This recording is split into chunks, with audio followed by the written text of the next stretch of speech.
Hello, loved ones. It's late tonight, and this is the second attempt at this 45-minute video, so take a moment to center with me. Join me in this. And the smoke is incense, so fear not.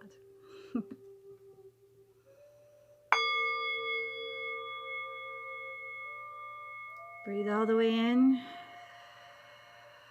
and then all the way out.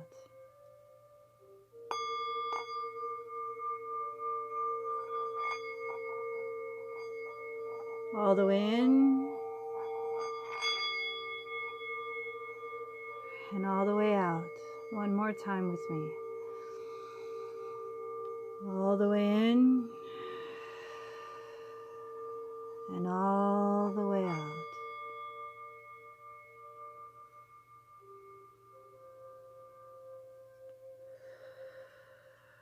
I'm going to read something from an app I use called Fabulous. It's fabulous. Speaking about breath. Developing rhythmic breathing. A yogi measures the span of life by the number of breaths, not by the number of years. That was Swami Sivananda who said that. The most important aspect of the yogic practice is the breath. Paying attention to breathing slowly, deeply, and consciously is at the heart of the mind, body, and soul connection. When we breathe, our heart rate slows. I had a friend that taught me about that. My heartbeat rate is usually around 89. Hypervigilance and not having conscious breathing has made that so. But when you breathe slowly, in and slowly out your mouth, enough times you find that your heartbeat can drop to like 60 or below. This is where it should stand. When we breathe out, our heart rate slows. By deliberately breathing very deeply and making that exhale longer and smoother, we can benefit from the calming release of endorphins. Did you know that?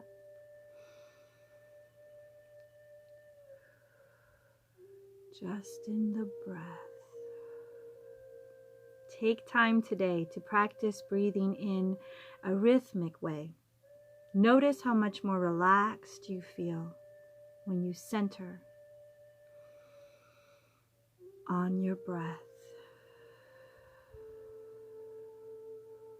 Beautiful grounding that we are all have available to us if we but know about it, and now you do. Now we're continuing on with Refuge Recovery, a Buddhist path to recovering from addiction by Noah Levine.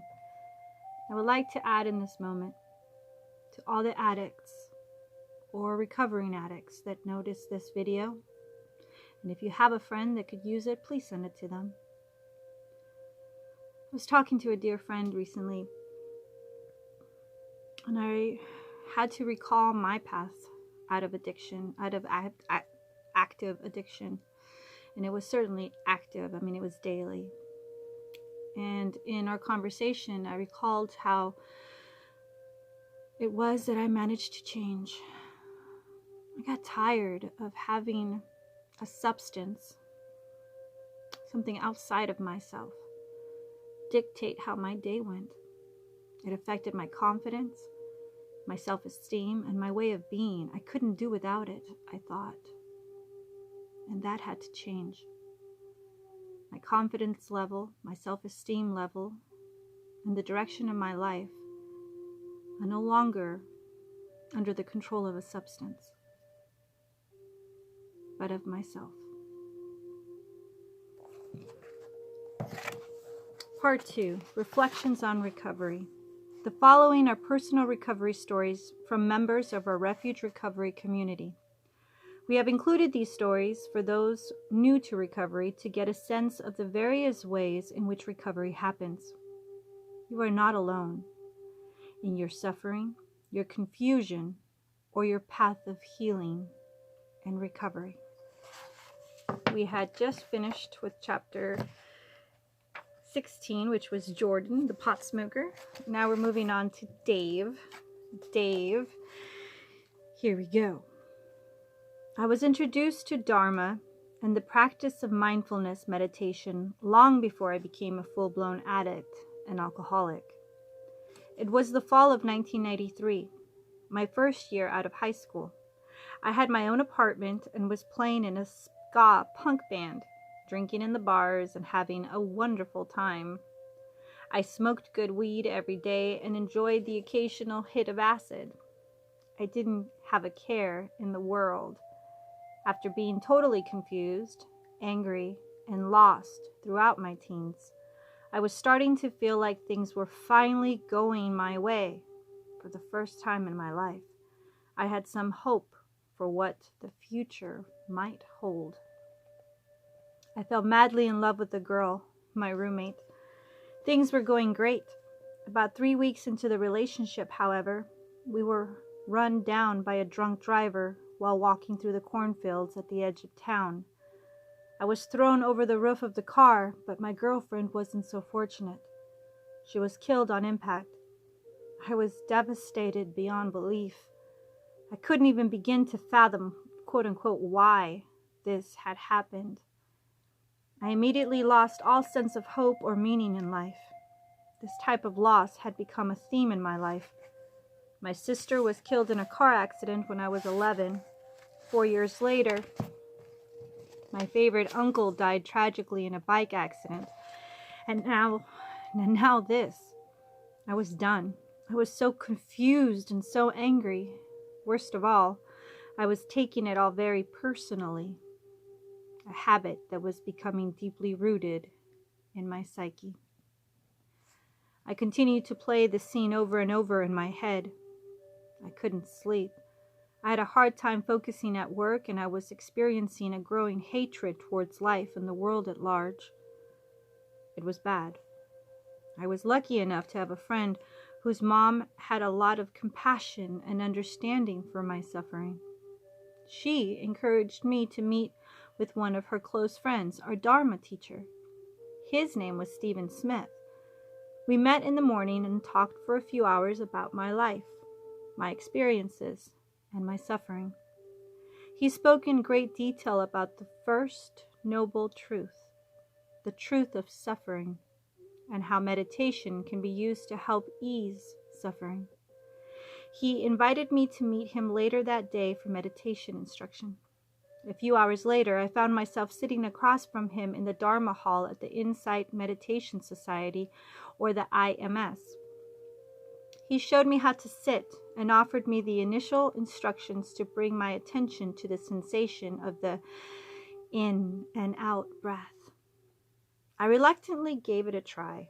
I continued to practice mindfulness of breathing for the next few minutes, and I started to feel more at ease. I began to find moments where everything appeared to be okay. Then Stephen instructed me, when you notice your mind begin to wander, gently return to your breath, back to the present moment. This basic instruction blew me wide open. I could actually see that my attention was getting pulled into so many different directions. The stories of my life, reliving the accident, all the horrible experiences, all the anger, the confusion, the pain, the sadness. It was all inside my own mind. As I continued to readjust my attention out of my thinking mind and into my sitting, breathing body, I started to find some relief, at least for one moment. My breath was totally reliable, safe, and available. I spent most of that day sitting and walking, following the same basic instructions. Of course, my mind would wander off back into the suffering mind. All the past pains, the stories, the memories, the self-judgment, and the forecasting into the fears and uncertainty of the future. But I could really see, for the first time, that there was a way out. I felt a tremendous weight come off of me that day. I continued to experiment with mindfulness, and it continued to work. The big message I took away from that initial experience was that there is suffering in life, but that's okay. It's not my fault, and I don't have to continue to suffer if I don't choose to. I could also see mindfulness letting me decide what I paid attention to. I started to become much more aware of my mind's tendencies for anger and self-judgment. I eventually learned that I could ignore my mind, and most of all, I came to understand that I wasn't my mind. There was a major fucking relief. 1 noble truth down, 3 more to go. 6 months after Stephen introduced me to Dharma, I participated in my first 10-day meditation retreat. Practicing mindfulness and learning about the Dharma provided me with some ease with the day-to-day struggles of my life. At the same time, I also continued to enjoy drinking, doing drugs, having sex, playing rock and roll, and doing whatever the fuck I felt like doing. I had gotten an insurance settlement from the accident, so I didn't need to work. I mostly just hung around town and in my apartment listening to records, reading Dharma books, and books about beat writers and existential philosophy. And for the most part, I was having a great time. As I continued to sit retreats in the summers, and as I grew more familiar with the basic idea of Buddhist Dharma, I started to lose the thread. Quite a lot of it didn't make any sense to me, especially the second noble truth. How could craving cause suffering? I definitely didn't see how that was true. If I had a craving, I would just satisfy it. It was that simple. Maybe reading Dharma books and Bukowski novels at the same time wasn't the best move. And if you don't know who Bukowski is, he was a gentleman writer that some would not call a gentleman. He was very much a drinker, a smoker, and was about sex. But I also had other suspicions about Dharma. I couldn't really get behind the idea of this loving kindness towards all beings. I really felt like it was every man for himself. If you're suffering, that's your problem, not mine. Of course, the idea of the 5th precept was completely off the table. To abstain from substances that cloud the mind. Let me repeat that. Of course, the idea of the 5th precept was completely off the table. To abstain from substances that cloud the mind, ? Sorry, Buddha. You got your path. I got mine. I live in America, where satisfying your desire is right at your fingertips. Craving wasn't a problem. Not satisfying the craving was the problem. As time went on, I continued to question the teachings and felt like they were just some ancient mumbo-jumbo that had no real practical application in modern American culture. I rarely did any sitting practice, and I could only go on retreat if there was some calamity or chaos going on in my life. My band was becoming more and more successful, and I was growing more and more dependent on drugs, alcohol, praise, and attention. I was really cocky, and I thought extremely highly of myself. Greed and delusion were taking some deep roots in my psyche, and it felt just fine to me. I was starting to feel invincible. In 1997, with the growing success of ska punk, bands like Rancid, Big Fish, and the Dance Hall Crashers, my band thought we could do well on the West Coast, so we moved out to San Francisco. We were such fools. We had no idea what we were getting ourselves into. It was the peak of the .com craze, and everyone and their brother was moving out to the Bay Area. It was impossible to get an apartment, and if you got one, you couldn't afford it anyway. It was nuts. Worst of all, nobody in San Francisco gave a rat's ass about our music. Everyone was into metal, hardcore, and street punk. We were not met with open arms. After 2 months into our stay there, our drummer decided to call it quits and move back east. I was growing resentful towards the other members of the band, so I took it as an opportunity to quit too. it was over that quickly. I was relieved to move on without the dead weight. Besides, I still had the money from my settlement and a good knack for selling weed. I knew I'd be just fine. Fuck those guys, I thought. Every man for himself. If this town wants to hear metal, punk, and hardcore, well then that's what I'll do. I immediately began writing songs and hooked up with a few guys from back east who had also moved out west. We started a 3-piece hardcore band called Downright. The drummer of the band also let me move into his van, which didn't run, but that was parked down in the Mission District. All I had to do was roll it across the street every few days so he wouldn't get a ticket. I was happy to move into my new home and fulfill my dream of becoming a full-fledged street punk. During this time, I decided to go ahead and throw cocaine and meth into the mix, which really upped the ante. It was also becoming a bit of a drag sleeping in the van. A good meth bender let me stay up for several days on end. Besides, everyone else was doing it, so I didn't see why it was such a big deal. Meth also allowed me to drink and get into all kinds of adventures, roaming the streets of San Francisco looking for all-night shenanigans. Sometimes it was, if we got bored, my friends and I would roll down to the Tenderloin, another San Francisco neighborhood, and drink cold tea, quote unquote, I don't know what that is, and eat donuts with Filipino tranny prostitutes just off their nightly shifts. I liked listening to their stories about how they'd shown their penises to businessmen after they had paid them $250 for oral or anal sex, laughing as the traumatized businessman figured out he just had sex with a man. Those stories never got old, especially after being up for 72 hours. It was surreal and exciting. I started to like how freaked out I could get. It was starting to become a drug in and of itself. Good times and freak shows aside, this kind of lifestyle was getting old fast. It barely lasted 2 years.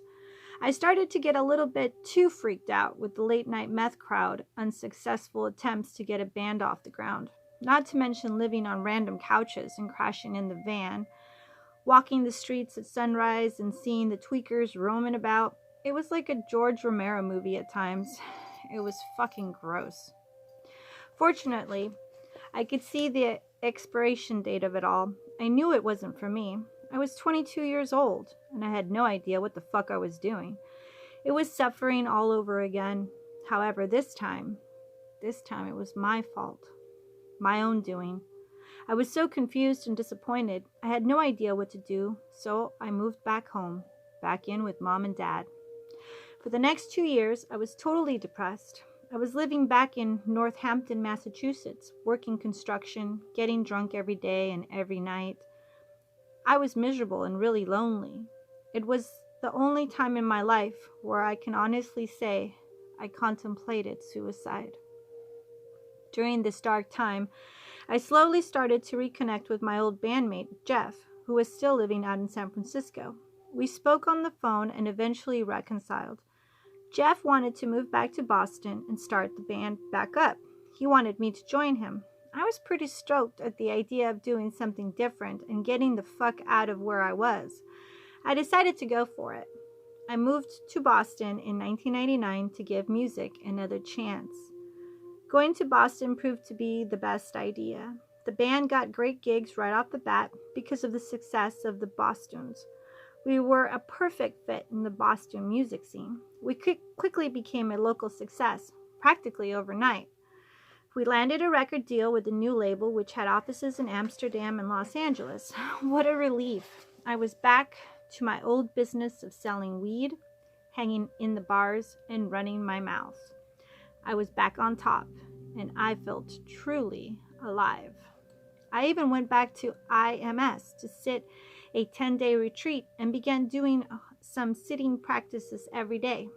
There was a meditation center in Cambridge called CIMS, and I could drop in to a weekly class every now and then. I was having a lot of fun in Boston. Things were going my way. It was one big party, and I loved every minute of it. We recorded our first album, hooked up with the booking agent, and jetted off to Amsterdam for our first big European tour. I couldn't have been happier. When I got to Amsterdam, I was a kid in a candy store. The band was dead serious about partying. Alcohol, weed, and hash became a regular as breathing. I can now honestly say I was a full-fledged blown alcoholic. I had to drink first thing in the morning. If I was awake, I had a drink in my hand. While we were playing gigs, we always had at least 2 or 3 cases of beer per night and sometimes a bottle or 2 of wine, vodka, and other booze. People in the venues would also go out of their way to get me pot, hash, and, on occasion, good pills. Once in a while, I could even get some blow. When you are on tour, there is a ton of downtime. You spend a lot of time sitting in the van, a hotel lobby, or a room in the back of the venue. It's really not as great as one would think. The highlight of the day was always the hour on stage playing through our set. I still had a deep love for music, and we played in front of some big crowds right off the bat. But I did my best to squeeze every good moment out of the show, because when it was over, it was back to 23 more hours of the same old, same old. Things are never as great as you think they will be, you know? My whole life, I longed so deeply to play the big shows, in front of the big crowds. I had such wonderful ideas and delusions about how awesome that would be, how great I would feel. I can still remember how lonely I felt the first time I played an open-air outdoor show in front of 20,000 people. What a fucking letdown that was. For the next 2.5 years or so, I traveled back and forth between Amsterdam and Boston with the band. It was a time of great celebration and partying, accompanied by intense feelings of loneliness and regret, confusion at its finest. I slowly started to isolate myself from my bandmates. I often booked my own hotel rooms. I also started taking advantage of Amsterdam's red light district. The alcohol and drugs just weren't cutting it on most days. At first, I was just going to live sex shows and strip clubs, but it wasn't very long before I started having sex with prostitutes. Once I started crossing those kind of lines, every fragment of my humanity started breaking down. It was both exhilarating and horrifying. It was addictive. At one point, I decided to stay in Amsterdam while the rest of the band headed back to Boston for a much-needed break in between tours. That's when I began to experience the full implications of the second noble truth, that craving causes suffering. My life had become a desperately inescapable process of craving, delusion, grasping, suffering. Over and over again. My addiction never satisfied me, but it always carried the promise of satisfaction. It was all coming to an end, and I knew it. I tried to suppress it from my awareness, but I just couldn't. I hated everyone in my band. I rarely enjoyed playing shows. I hated myself, and I hated being alive. I remember walking back to my hotel after a long night of drinking, doing shitty drugs, taking sex stimulants, and still not being able to get an erection. I had to walk out on a prostitute. I went and sat on the park bench and lost my shit. I started bawling my eyes out. How did I let it get this bad? Didn't I know any better? I mean, what the fuck? I can't do this shit anymore. I'm done. It was like the 4 horsemen rode in that night to save me. Terror, frustration, bewilderment, and despair. 2 noble truths down, and 2 to go. I woke up the next morning and I couldn't shake off this feeling, nor did I want to. I needed this rare opportunity to muster some sense of meaning or hope or whatever.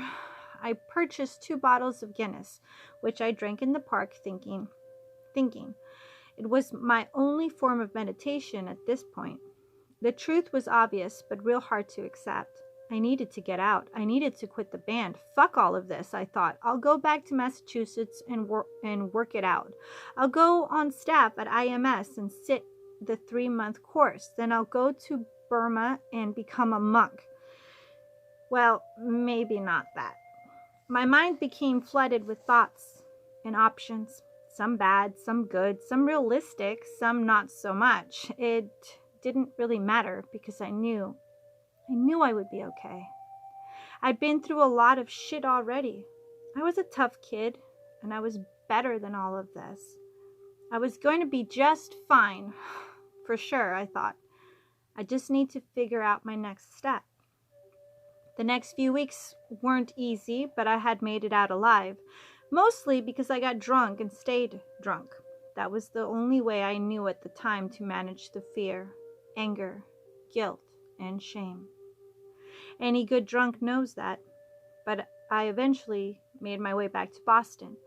Quitting a successful band with strong label support, a new record, a booking agent, and the potential for a sustainable career was one of the hardest things I've ever had to do. But I knew it was necessary.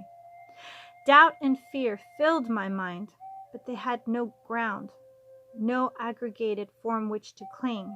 I didn't know much, but I had no idea what I was going to do next.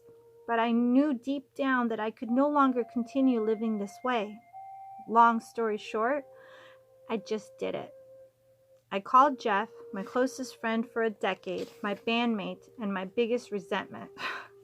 I hated him so much. I showed up at his place with a 6-pack of Budweiser. My heart was pounding in my chest. I was scared to death. Halfway through my first beer, I just looked at him and said, "I'm quitting the band. It's over. I'm not having any fun. I hate all of it, and that's that."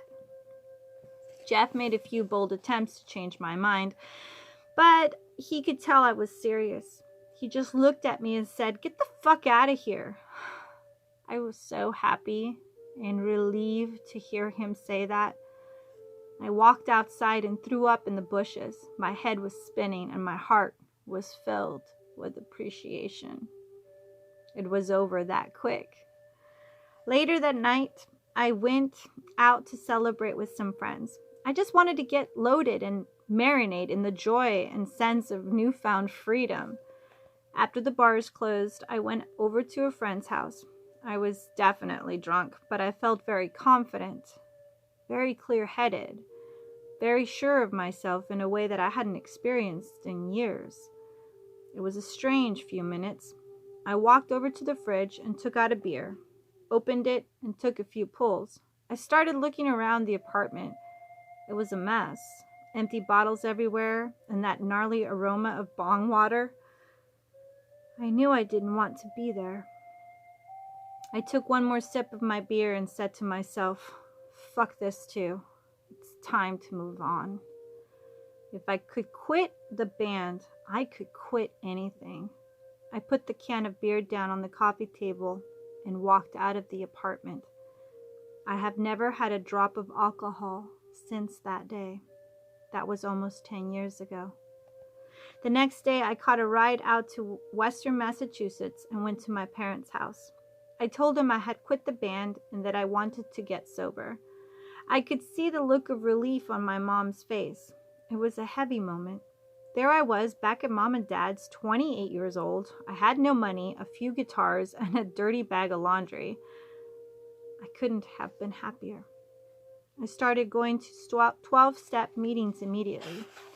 I struggled and squirmed with all of it. The steps, sponsorship, God, service, commitments. I wasn't looking for any of that. I was going to hold off on all of that for just a bit. I wasn't convinced about any of it. Besides, I was a Buddhist and was certainly way above all of this crap. Or so I thought. I decided it was time for me to get enlightened. I signed up for the 3-month course at IMS. I figured that would just about do the trick. In the fall of 2003, with 90 days of sobriety under my belt, I entered into an innermost nether regions of my heart and mind where I spent the next 90 days. There is really no need to get into the details, and I honestly can't recall anything that profound to report, but I can say I experienced moments of great joy and deep concentration, and times of total despair, anger, fear, and confusion. I got it all, except I was definitely not enlightened. I was mostly filled with a deep and lonely sense of doubt and unworthiness. I was mostly just overwhelmed and completely confused as to what I was going to do next. On the last day of the retreat, as we were packing up and getting ready to leave, a woman from the retreat told me about Noah Levine. Noah Levine! She spent about 3 minutes giving me his entire biography and recommended I look him up. She also told me Noah had just written a book called Dharma Punx, Punx. I mostly just blew it off, but thought it was interesting that there was a punk rock Dharma teacher out there. On my ride home, I stopped in Amherst to get a real cup of coffee and maybe buy a book. I walked up to Food for Thought bookstore, and there it was, right in the fucking window. Dharma Punx. Stuff like that never happened to me. I was pretty stoked. Obviously, I bought a copy and raced back to read it. Keep in mind, I hadn't read anything in 3 months, so I was pretty primed. I got back to my parents' house and read the whole book from front to back, devouring it. It was unbelievable. Finally, someone in the realm of Dharma who spoke my language and had been through so much of the same shit.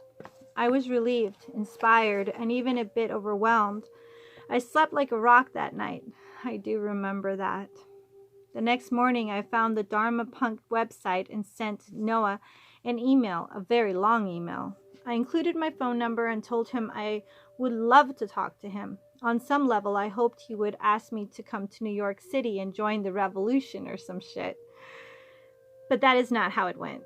Noah and I talked about recovery and how hard it was to sort out all your shit. I remember complaining about the 12 steps and how much of it seemed like bullshit. Noah told me that he had gotten a lot out of working them over the years and suggested that I be open-minded about it. I think he said something like, "You should go to those meetings, get a sponsor, and work all the 12 steps. It will be a good spiritual practice for you." I was pretty disappointed. I think I even went back through Dharma Punk and reread the parts where Noah mentioned getting clean. There was no denying the fact that he had put a lot of time into his recovery. Noah had been clean for more than a decade. I only had 6 months. Noah also went out of his way to point out that even though I had just sat for 3 months, I was still pretty crazy. I was still suffering quite a lot. He was real straight up about it. No candy coating. He wished me luck and told me to feel free to stay in touch. For some reason, I really responded to everything he had to say. I trusted his experience. I spent the remainder of that winter traveling around some. I went down to the Caribbean with my friend's family and moved one of their cousins across the country. It was a good time, and I was often in deep reflection about my next move. I decided I could stay with my parents and do the 12-step thing. I figured it was time, and I had to admit, it was starting to help me. I was still kind of pissed at Noah for telling me the truth, which has since become an ongoing ritual. I spent the next 5 years committed to the 12 steps and embracing a life of recovery from sobriety. It was a great thing. I learned a lot about myself through the 12 steps. And most of all, I learned the power of taking action. I became responsible for my actions. It's so important. Being Americans, we have a tendency to want to get her done now and have it be done our way. But we did not get screwed up in a short time, nor should we expect our recovery to be instantaneous. If we had known ourselves from the beginning, we wouldn't be screwed up. What you're really learning is yourself. That's gonna take time, especially the older you get. And it's not a step that you can skip. I spent the next 5 years committed to the 12 steps and embracing a life of recovery and sobriety. It was a great thing. I learned a lot about myself through the 12 steps, and most of all, I learned the power of taking action. I became responsible for my actions. I let go of my resentments and became willing to do the right thing, even when it was the hard thing. Another thing that helped me was recognizing a lot of similarities between the 12 steps and the Dharma. They seem to be pointing to the same thing, that to be free in this world, we would have to overcome the habitual tendencies of greed, hatred, and delusion. We would have to cultivate a way of living that moved us in that direction. I was beginning to find a lot of benefit and freedom with this new way of life. I started a residential concrete business, got married, and built a house.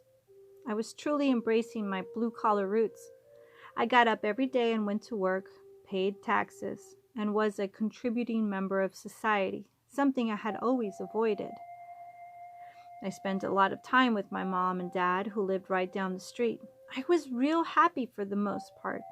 During that time, I rarely did any meditation practices and attended no retreats. Red flag.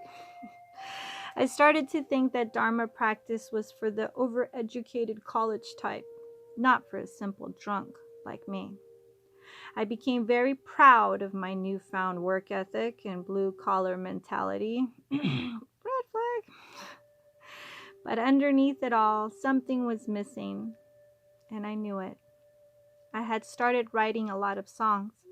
I was really getting into Johnny Cash and other old-school country artists. I was falling in love with the salt-of-the-earth songs about pain, redemption, and forgiveness. Songs about overcoming the hardships and struggles of life. I began learning how to play country rhythm on the guitar and learning how to play upright bass. I was on fire for music all over again. I really wanted to give it another shot. In 2008, my wife and I decided to pack it up and move down to Nashville. I love Nashville. I've been there once. It's just gorgeous. Very clean. I had a few friends down there, and I had visited a few times, and I really fell in love with the city. I was looking forward to getting away from the Northeast winters and my long work hours pouring concrete. I had high hopes for a better quality of life in the South. I was eager to start a new chapter. I was in Nashville for less than 2 months when everything went completely to hell. My whole world began to crumble. My wife, who had gotten sober with, started drinking again. She told me she wasn't happy with her marriage and that she didn't love me anymore. She had been going out at nights and getting pretty good and drunk. She admitted to sleeping with other people. I was totally out of my mind. We had just moved, and now all of this? You got to be kidding me. What the fuck? I took the good advice of my old sponsor, got an attorney, and filed for divorce. I had been living in Nashville for about 10 weeks at this point. I didn't even know what to think or do. I was devastated. There I was, 5 years sober, dealing with a painful divorce. I was broke, angry, and scared, and I felt really alone and abandoned. I tried not to blame myself, but it was hard. I had left my house and my successful business back in Massachusetts. Now I didn't have shit. My reality was like a bad country song, and yet somehow I maintained a positive attitude throughout most of it. I started to plug into the recovery community in Nashville and went to a ton of meetings. I was connecting to new people. To get my mind settled, I returned to daily sitting practice with a vengeance. It was a struggle at first, but fortunately, I began to find some ease within the practice. I started to have hope. Having a hard time making ends meet, I soon found myself working with teenagers as a residential drug and alcohol treatment center, a job I took out of sheer desperation. Part of my job working with the youth was leading recovery groups, which was very challenging at times. On Sunday mornings, I would lead a 90-minute spirituality group. At first, it was excruciating. The kids hated it, which only made me hate it. It was rough. One morning, I was feeling pretty desperate, so I decided to talk about the Four Noble Truths. To my surprise, the group of teenage boys really liked it. They were totally engaged, and I was blown away. For the next several Sundays, I would do a group on some piece of Dharma, and the teens and I discussed it. I also started adding mindfulness meditation into the format, and they ate it up. It was really fun, and it was inspiring. I started to design other groups that had some components of Dharma or mindfulness built into it. I was really enjoying the work and seemed to have a good knack for working with these kids, not to mention it was helping me deal with everything I had been through. I was truly being of service. During that time, I had also reconnected with Noah. He and I finally got to meet in Los Angeles when I attended the Buddhist Recovery Conference at Against the Stream. I was very excited about the emergence of Dharma with Refuge Recovery. The entire conference was empowering, and I felt like I had found a new career path, one that I had never even considered or even thought was possible. That's how you know it's divinely done. I decided to sign up for Noah's year-long facilitator training, which led me to start a weekly sitting group in Nashville. It was a real slow go at first, but over the course of the year, people really started showing up. I had a fairly strong group of about 10 to 15 people, and I enjoyed teaching meditation and heart practices. I also felt engaged with learning about Dharma. I put a lot of time into my talks, read a lot, and listened to Dharma Seed nonstop. It was a really wonderful and inspiring time for me. I had a lot of gratitude towards the practice, Noah, and the ongoing potential to witness a growing and thriving Dharma community in Nashville. It was all unfolding very organically. Notice he said the folding wasn't fast, it was organic. It means it takes time. I graduated from the facilitator program in January of 2011. I decided to attend a bunch of retreats that year to deepen my practice. I sat for 10 days with Ahan Sucito, or AJAHN, last name SUCCITO, at IMS. I attended a secular Buddhist retreat with the Bachelors, spelled BATCHELORS. I volunteered at the IMS teen retreat and sat for 5 days with Against the Stream in Joshua Tree. It was one of the best and most transformative years of my life.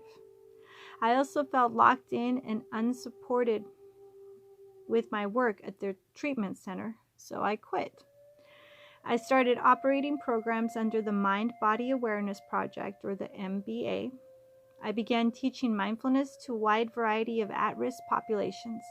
I started going into the local jails, youth detentions, rehabs, and any place that would let me in the door. In 2012, I taught more than 250 mindfulness classes, provided training, and continued to lead weekly Dharma groups.